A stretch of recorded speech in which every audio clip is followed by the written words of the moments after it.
This episode, Visual Coding, Basic Programming for Artists, is the third video in our series that goes along with James R. Parker's book, Generative Art, Algorithms as Artistic Tool. The second chapter, I actually go into the precise details of the processing language, individual statements, and what we can use them for. And so in every instance, I try and create a visual that is going to use that particular piece of syntax that I'm explaining. I try and make sure that you understand why we're doing this at every step in the way. So there are statements that say, if this particular thing is happening, then do that.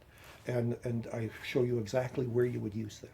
There are statements that repeat operations, draw a square, draw a square, draw a square. And so you might want to move the square between drawing it and get an interesting motion effect or change the color.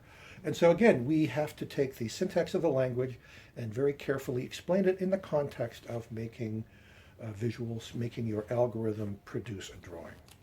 Before we can write a program, we have to acquire the processing tool from processing.org/download. Once programming is installed, we can create algorithms that produce a face. Draw it out on a piece of graph paper. The grid corresponds to the coordinate system in processing.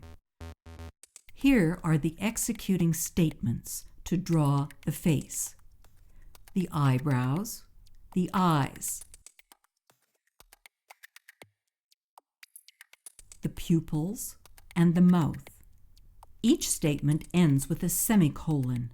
This is so the computer can tell when you think you're finished. One of the important things that we talk about in the chapter is color.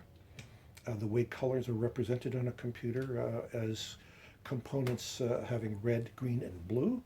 This is different from your printer. Your printer has yellow, cyan, and magenta. You probably bought the little ink blots and stuck them in your printer. In the computer screen, it's red, green, and blue, and they can be combined to form almost any color you would like. And there's also a transparent color. And so we do spend some time talking about how to use the programming statements and then combining them with primitive objects like circles and squares and making those colors to create simple visual objects that you can recognize.